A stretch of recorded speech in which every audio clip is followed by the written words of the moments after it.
여러분 안녕하십니까? 채널K 뉴스입니다. 주말 버지니아에서는 대규모 시위가 벌어져 유혈 사태로 치달으면서 3명이 숨지고 30여 명이 다쳤습니다.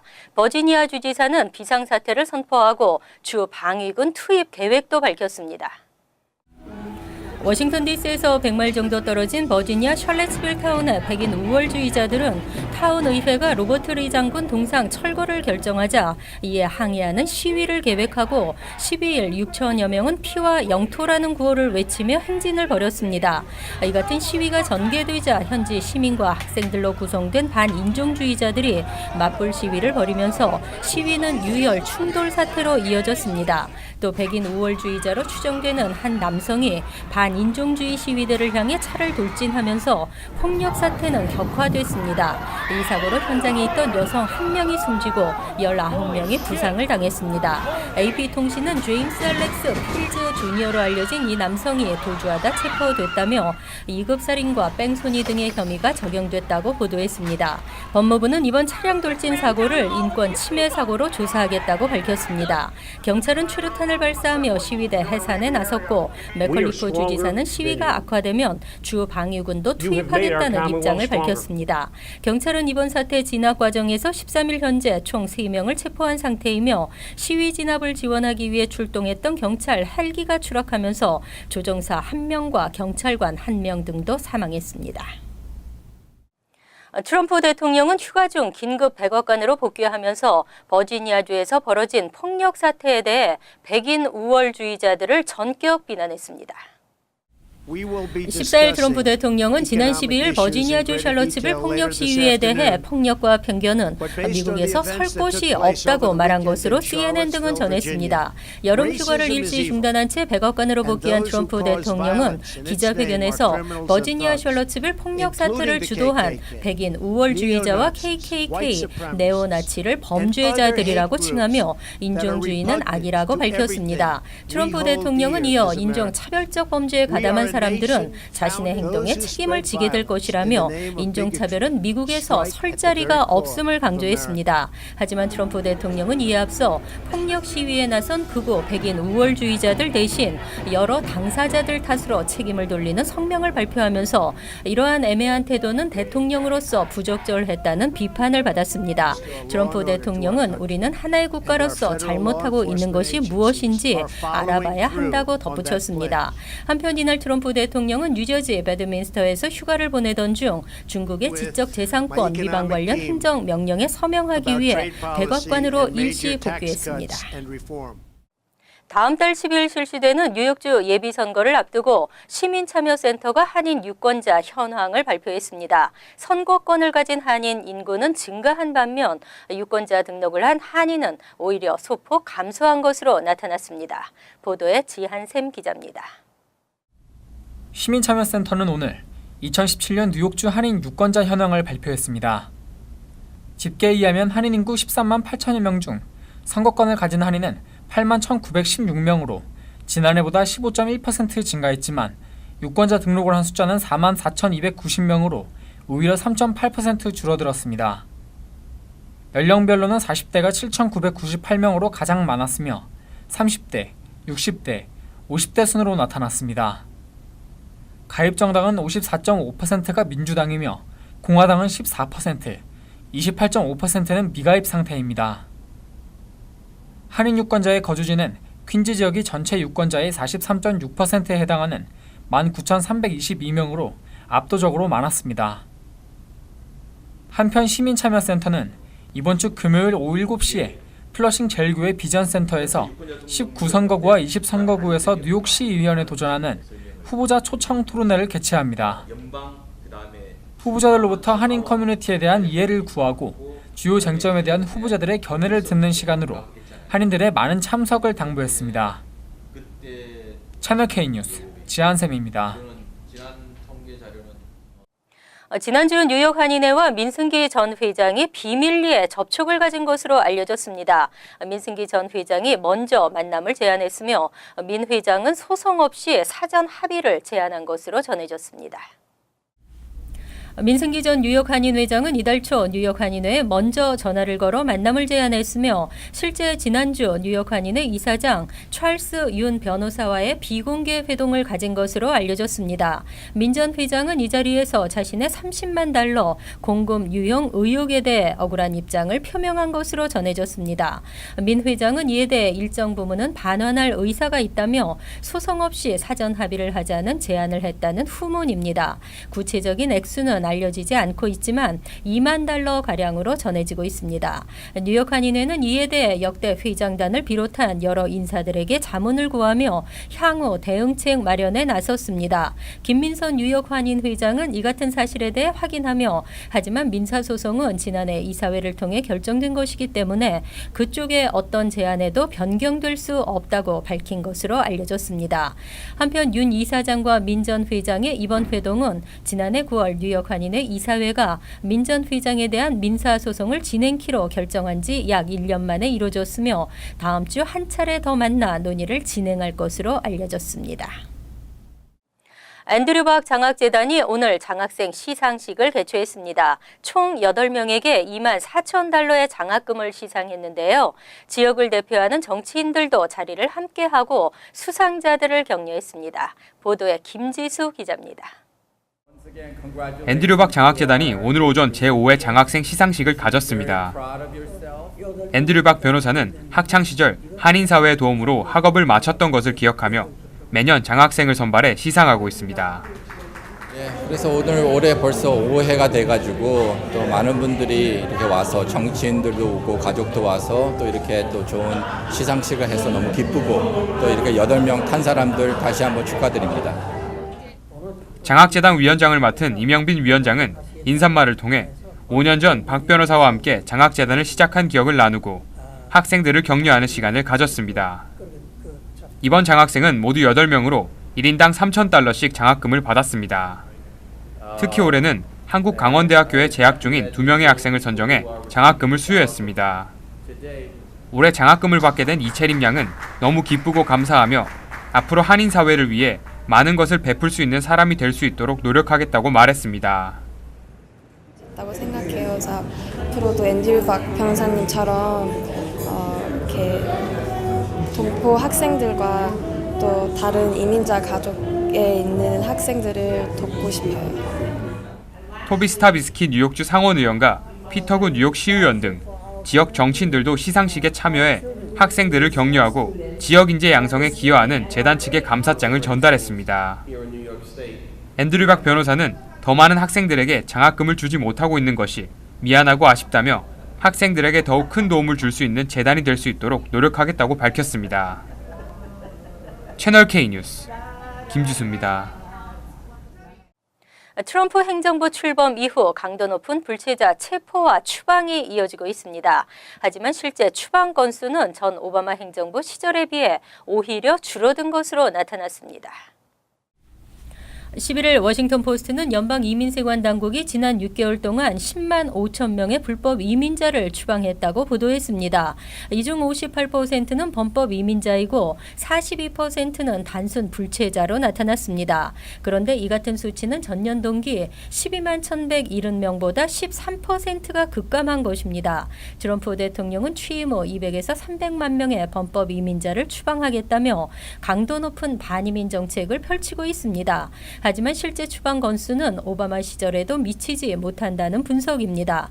존 샌드워그 IC 전 국장은 트럼프 행정부가 멕시코 장벽 건설을 공언한 데다가 이민 단속을 강화하면서 불법 국경 밀입국이 크게 줄었기 때문에 불체자 추방도 줄어들었다고 그 이유를 분석했습니다. 실제 오바마 전 행정부 시절 추방 이민자의 대다수는 국경 밀입국이었습니다. 또 단순 불체자 체포 급증으로 이민법원의 적체 현상이 심화된 것도 범법 이민자를 포함한 전체 이민자 추방이 급감한 이유로 꼽히고 있습니다.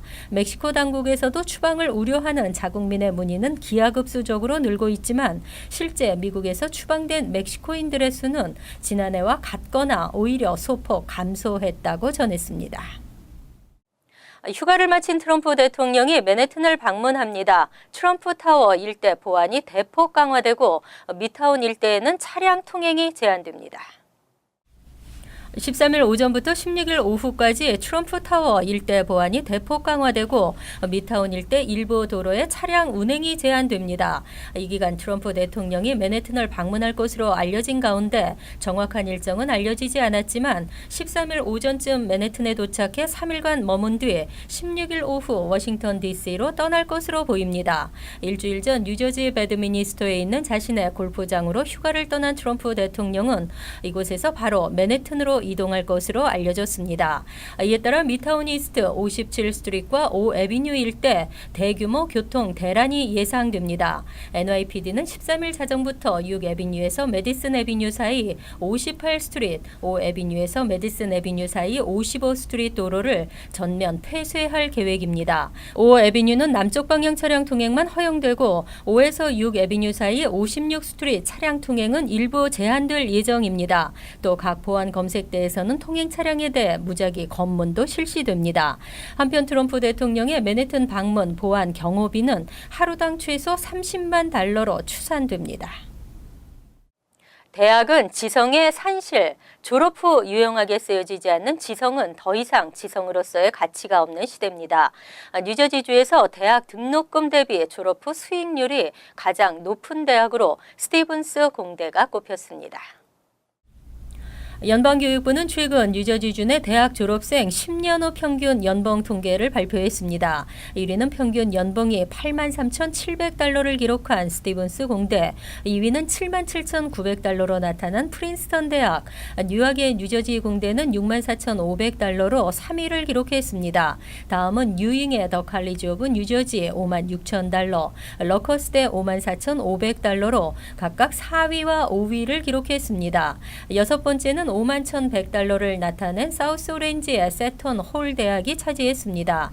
이어 저지시리의 피닉스 대학이 7위, 메디슨의 드류 대학이 8위, 웨스트 롱 브랜치의 맘모스 대학이 9위, 로렌스빌의 라이더 대학이 10위 등의 순으로 나타났습니다.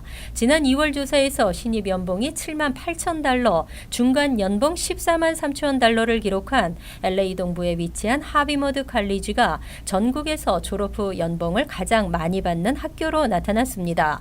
한편 기회의 땅 미국에서도 경쟁이 치열해지면서 무급이라도 대학 1학년 때부터 인턴십을 시작해야 나중에 좋은 직장 오퍼를 받을 확률이 높은 것으로 나타났습니다. 파워볼 잭팟 규모가 $4억 넘어섰습니다. 12일 추첨에서 또다시 1등 당첨자가 나오지 않았습니다. 3억 5,600만 걸린 12일 파워볼 추첨 1등 당첨자의 번호는 20, 24, 26, 35, 49 그리고 파워볼 19였습니다. 하지만 1등 당첨자는 나오지 않았습니다. 다음 추첨일은 16일 당첨 예상 금액은 $4억 3천만 로 치솟았습니다. 일집을 현금 수령을 선택할 시 세금을 제외하면 $2억 7,340만 를 받게 됩니다. 파워볼 숫자 19를 제외한 나머지 5숫자를 모두 마친 2등 당첨자는 뉴욕과 캘리포니아, 일리노이주, 텍사스 등에서 나와 $100만 의 상금을 수령하게 됐습니다. 파워볼은 지난 6월 10일 이후로 잭팟이 터지지 않고 있습니다. 파워볼 잭팟이 터질 확률은 2억 9,200만 분의 1입니다. 한편 3억 9,300만 걸린 메가밀리언 잭팟 번호는 23, 33, 53, 56, 58과 메가볼 6이었으며 복권은 일리노이주 시카고 인근 닉스 바베큐에서 판매된 것으로 밝혀졌습니다. 이어서 LA 지역 한인사회 소식입니다. LA시가 72주년 광복절을 맞아 선포식을 개최했습니다. 허브에 쓴 LA시장과 데이비드 류 시의원 그리고 LA 한인회 등 한인단체 관계자 100여 명은 오늘 LA시청에서 72주년 광복절 기념 선포식을 열었습니다. 특히 이 자리에서 데이비드 류 시의원과 로라 전 LA 한인회장은 역사적으로 중요한 의미가 있는 광복절을 잊지 말아야 한다며 LA시에서 중요한 역할을 하고 있는 만큼 한인 커뮤니티의 광복절을 기념하는 것은 LA 시민들을 위한 것이라고 전했습니다. 특별히 우리 한인, 한인이나 라티노나 유태인이나 컬처 같은 거 기회 이렇게 보여주고 가르쳐 줄 수 있는 기회 있다면은 꼭 해야 된다고 생각합니다.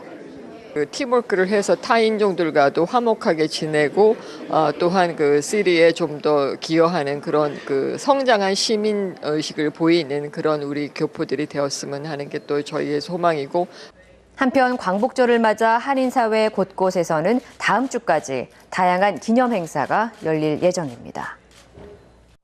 한국과학기술연합 대학원, 대학교, UST가 한인 대학생들을 대상으로 해외 인재를 확보하기 위한 프로그램 운영에 나섰습니다.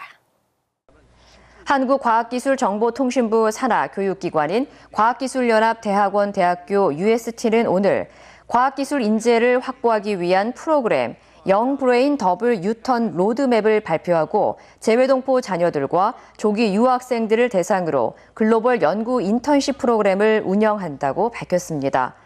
글로벌 연구 인턴십 프로그램은 학생들이 방학 기간 동안 한국 UST 캠퍼스에 배치돼 연구과제 참여와 지도교수 멘토링 등 다양한 경험을 쌓을 수 있으며 항공권을 비롯해 숙박시설 그리고 생활비 등이 무료로 지급됩니다. 한편 UST 영브레인 더블 유턴 로드맵과 글로벌 연구 인턴십에 대한 자세한 사항은 UST 홈페이지에서 확인할 수 있습니다. 간추린 소식입니다. 추방 위기에 몰린 커네티컷 거주 한인 여성 세라 정 쿠빌 씨의 추방을 막기 위한 교회 서명 운동이 전개되고 있습니다. 이민자 보호교회 대책위원회는 11일 시민참여센터 법률 대책위와 긴급회의를 열고 이같이 결정했습니다. 정 씨는 과거 이민국 출두 연락을 받지 못해 벌석으로 받았던 추방 판결을 다시 재판해달라는 내용을 법원에 요청해둔 상황에서 이민국으로부터 오는 9월 27일까지 미국을 떠나도록 추방 명령을 받았습니다.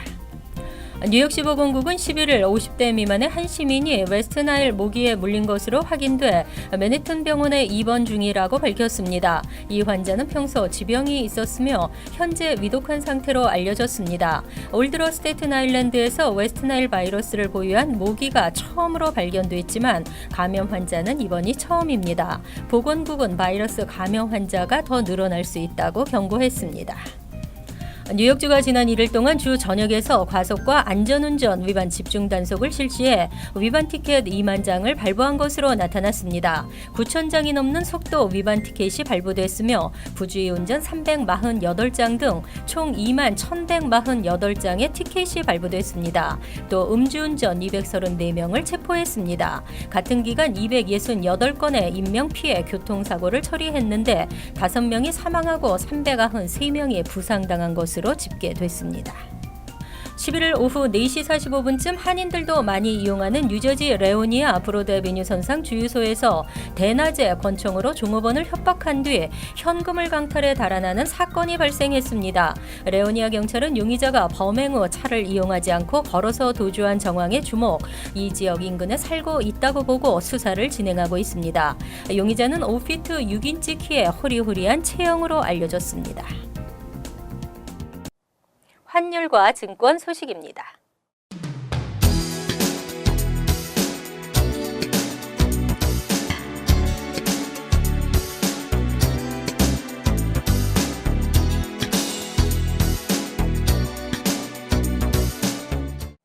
이어서 날씨입니다. 화요일은 곳에 따라 가끔 흐리겠지만 대체로 맑겠습니다. 낮 최고 기온은 82도, 섭씨 28도, 밤 최저 기온은 68도, 섭씨 20도로 예상됩니다. 수요일은 대체로 맑은 날씨이지만 기온이 오르면서 무덥겠습니다. 목요일은 가끔 흐리는 날씨를 보이겠습니다. 이상으로 채널K 뉴스를 마칩니다. 채널K와 함께 편안한 하루 되시기 바랍니다.